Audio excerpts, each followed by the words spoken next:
إلا بالله العلي العظيم أعوذ بالله من الشيطان اللعين الرجيم بسم الله الرحمن الرحيم الحمد لله والصلاة والسلام رب اشرح لي صدري ويسر لي أمري واحلل عقدة من لساني يفقهوا قولي أما بعد. اعزائے گرامی، گفتگو آپ سامنے نہج البلاغہ کے کلمات قصار جو مولا کے اقوال ہیں اس کا ترجمہ اور تشریح مختصر جو ہے آپ کے سامنے بیان کیا جا رہا ہے. آج جو ہے آپ کے سامنے مولا کا جو قول ہے کلمات قصار میں وہ 31واں قول 31واں قول جو ہے جس میں جو ہے بہرحال ایمان کے سلسلے میں گفتگو ہو رہی ہے کہ حقیقت ایمان کیا ہے. غور کیجئے گا کہ ایمان کی حقیقت مولا بیان کر رہے ہیں، اس میں توجہ کرنے کی ضرورت ہے. سئل عن الایمان، مولا سے جو ہے سوال کیا گیا ایمان کے بارے میں. فقال، تو آپ نے بیان فرمایا، الایمان علی 4 دعائم یا شعب علی الصبر والیقین والعدل والجہاد. توجہ کیجئے گا ایک ایک جملے کی طرف. ایمان کے 4 شعبے ہیں، ایمان کے 4 ستون ہیں، ایمان کے 4 جو ہیں ستون بنائے گئے ہیں، 4 کھمبے کہہ دیجئے آپ کہ ایمان کو آپ چھت تصور کیجئے. توجہ کیجئے گا، چھت تصور کیجئے، اس چھت کو جو ہے 4 کھمبوں پہ کھڑا کیا گیا ہے، 4 ستون پہ کھڑا کیا گیا ہے کہ ان میں سے اگر کسی ایک کو گرا دیا جائے ستون کو تو چھت جو ہے رک نہیں پائے گی. عام طور پہ آپ دیکھیے 4 ستون لگاتے ہیں، اس میں بیم کھڑا کر دیجئے تو ایک ستون اگر آپ ہٹا دیجئے تو پھر وہ چھت جو ہے اسی طرف جو ہے گرنے کے لگتی ہے. تو اس لیے جو ہے ایمان کے بھی 4 ستون ہیں، 4 شعبے ہیں، 4 گروہ ہیں. کیا فرما رہے ہیں مولا؟ علی الصبر والیقین والعدل والجہاد. 4 ہے، 4 ستون ہیں. نمبر 1 صبر، نمبر 1 صبر، توجہ کیجئے گا. نمبر 2 یقین، نمبر 3 عدل، نمبر 4 جہاد. یہ 4 ستون جو ہے بیان کیے گئے. والصبر منہا علی 4 شعب. پھر مولا فرما رہے ہیں کہ صبر کے بھی جو ہے ان میں سے 4 شعبے ہیں. صبر کے بھی 4 شعبے ہیں، صبر کے 4 شعبے ہیں. کیا ہے؟ توجہ کرے گا.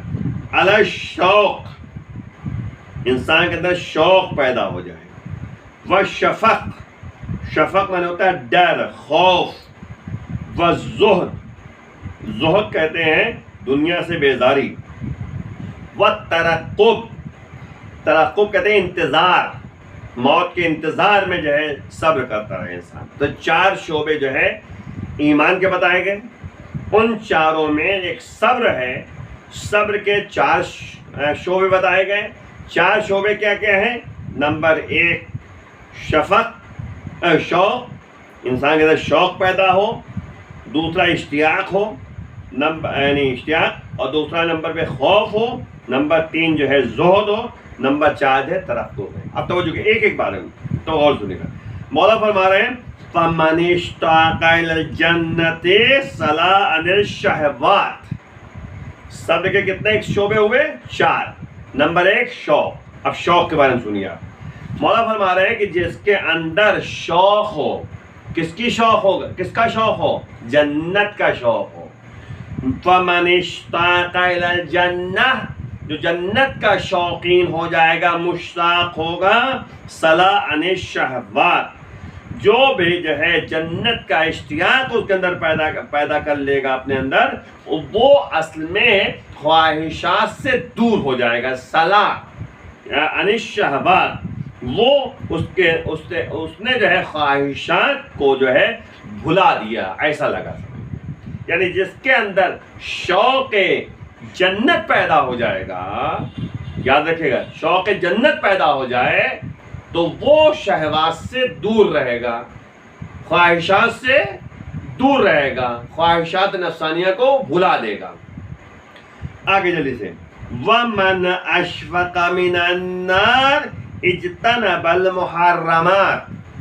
نمبر 2 صبر کا دوسرا شعبہ یہ تھا کہ شفق یعنی خوف اور ڈر. مولا فرما رہے ہیں کہ جو آگ سے ڈرے گا خوف جہنم پیدا کر لے گا, خوف آگ پیدا کر لے گا, جہنم کا ڈر پیدا کر لے گا, اجتنب المحرمات, وہ حرام چیزوں سے پرہیز کرے گا, محرمات سے دور رہے گا, محرمات کو انجام نہیں دے گا, حرام کام سے دور رہے گا. اس کے بعد میں مولا فرما رہے ہیں وَمَنْ زَهَدَ فِي الدُّنْيَا اسْتَهَانَ بِالْمُصِيبَاتِ. مولا فرما رہے ہیں کہ جو دنیا میں زہد اختیار کرے گا اس کے نزدیک مصیبتیں ہلکی ہو جائیں گی. مصیبتیں کچھ نہیں ہوں گی بھائی.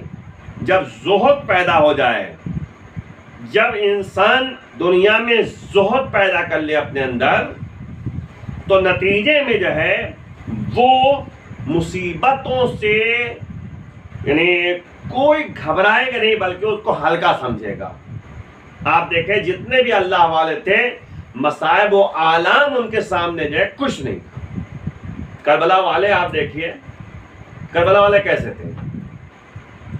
ظاہر سی بات ہے کہ مثال میں آپ کے سامنے ایک دے دوں. زہر قین کون تھے؟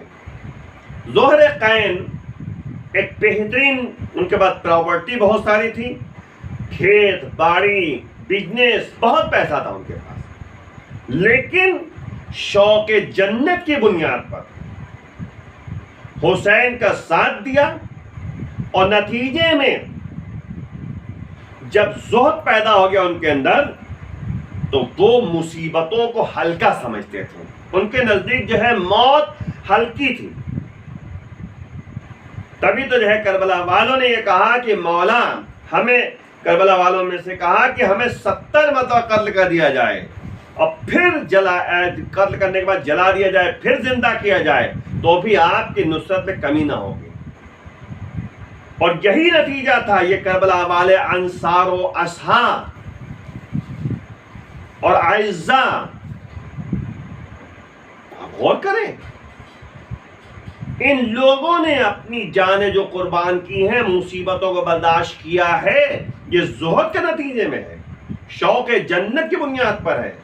اچھا اور بھی بڑھ کے بات آپ کے سامنے پیش کر دوں کہ حسین نے جنت کا وعدہ کیا تھا کہ تمہیں جنت ملے گی, تم چلے جاؤ, پھر بھی انہوں نے کہا نہیں, ہم آپ کا ساتھ نہیں چھوڑیں گے. یہ حسین بتانا چاہتے ہیں کہ اللہ والے وہ ہوتے ہیں کہ جو صرف مرضی خدا چاہتے ہیں, مرضی مولا چاہتے ہیں.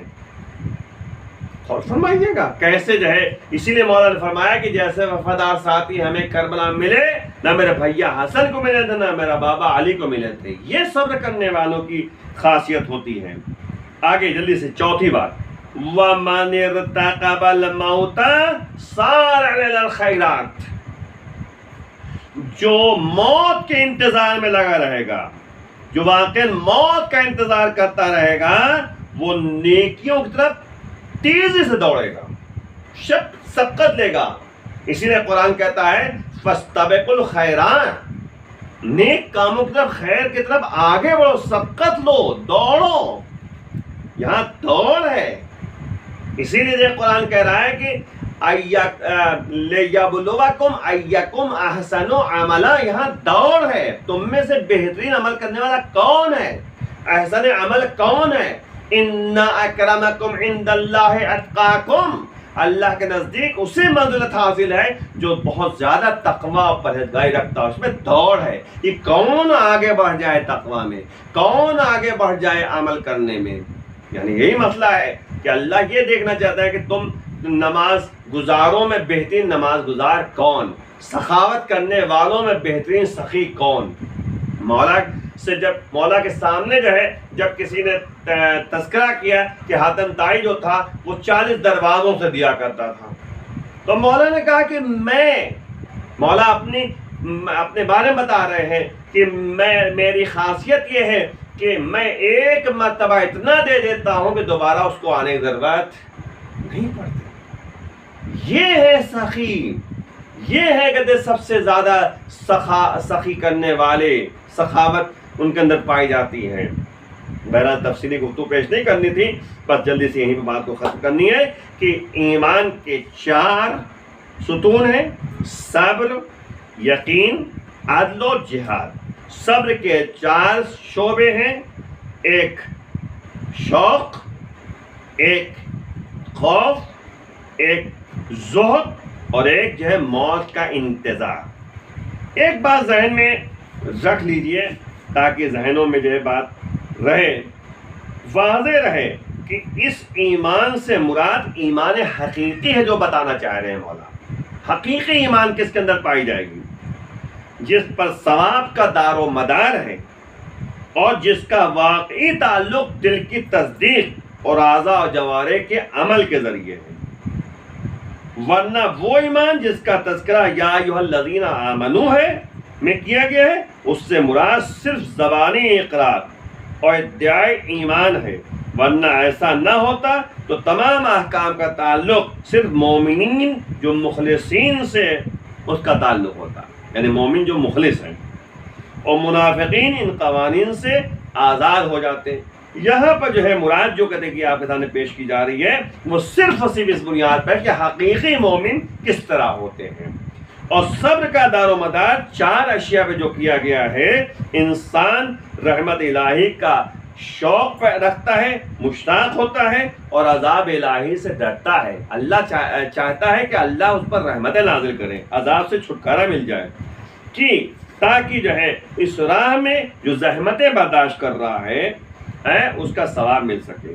اس کے بعد دنیا کی طرف سے لاپرواہ ہو جائے اور موت کی طرف سراپا توجہ ہو جائے کہ ہماری موت آنے والی ہے، مشتاق یعنی انتظار میں لگا رہے تاکہ دنیا کے فراق کو برداشت کر لے اور موت کی سختی کے پیش نظر ہر سختی کو انسان آسانی سے برداشت کر سکے. تو آج آپ کے سامنے صبر کے بارے میں بتایا گیا. صبر کے بارے میں ایک جملہ اور کہہ کے احترامی گفتگو، کیونکہ اس کے بعد کی گفتگو جو ہے وہ بعد میں ہوگی. صبر کے بارے میں یہ ہے کہ مولانا نے فرمایا کہ صبر جو ہے کبھی مصیبت میں ہے، کبھی معصیت میں ہے، کبھی عبادت میں ہے. یہ 3 چیزیں ہیں. صبر جو ہے جب مصیبت آ جائے تو انسان جو ہے صبر کرتا ہے، کوئی بھی مصیبت آ جائے. اور عبادت میں صبر، ٹھنڈک کے موسم میں انسان کو لحاظ چھوڑنا ہے، گرمی کے موسم میں جو ہے انسان کو جو ہے یعنی بر وقت اٹھ کے نماز پڑھنی ہے. یہ صبر ہے نا، یہ بھی جو ہے صبر ہے عبادت میں. اس کے بعد جو ہے معصیت میں صبر، گنہگاری میں صبر، گناہ کے تمام قطع کے حالات پیدا ہو جائیں اور انسان گناہ سے فرار کر جائے، یہ ہے صبر. سب سے اہم مسئلہ ہے، انشاءاللہ گفتگو آگے ہوتی رہے گی. یہیں پہ بات کو ختم کرتے ہوئے کہ مولا ہمیں بتانا چاہ رہے ہیں کہ انسان اگر حقیقی مومن ہے تو صابر ہوگا. اسی لیے مولا نے دوسرے کا فرمایا کہ الصبر رأس الایمان. صبر جو ہے ایمان کا سر ہے. سر سے پہچانا جاتا ہے کہ کون ہے، دھڑ سے تھوڑی پہچانا جاتا ہے. تو ویسے صبر سے پہچانا جائے گا کہ ایمان والا کتنا ہے. لا ایمان لمن لا صبر اللہ. مولا فرما رہے ہیں کہ جس کے پاس صبر نہیں ہے وہ ایمان نہیں رکھتا. بشر الصابرین الذین اذا اصابت مصیبۃ قالوا انا للہ وانا الیہ راجعون. قرآن کہتا ہے کہ بشارت دے دو صبر کرنے والوں کو کہ جب ان کے سامنے مصیبت آ جاتی ہے تو وہ کہتے ہوئے نظر آتے کہ انا للہ وانا الیہ راجعون. ہم اللہ کے لیے ہیں، ہمیں اللہ کی طرف پلٹ کے جانا ہے. یہ ہمیں صبر کی تلقین دی جا رہی ہے، صبر کے لیے صبر کرنے والوں کو بشارت دی جا رہی ہے. اور اسی لیے کہا کہ وَاسْتَعِينُوا بِالصَّبْرِ وَالصَّلَاةِ، نماز و صبر کے ذریعے جو ہے اللہ سے مدد طلب کرو.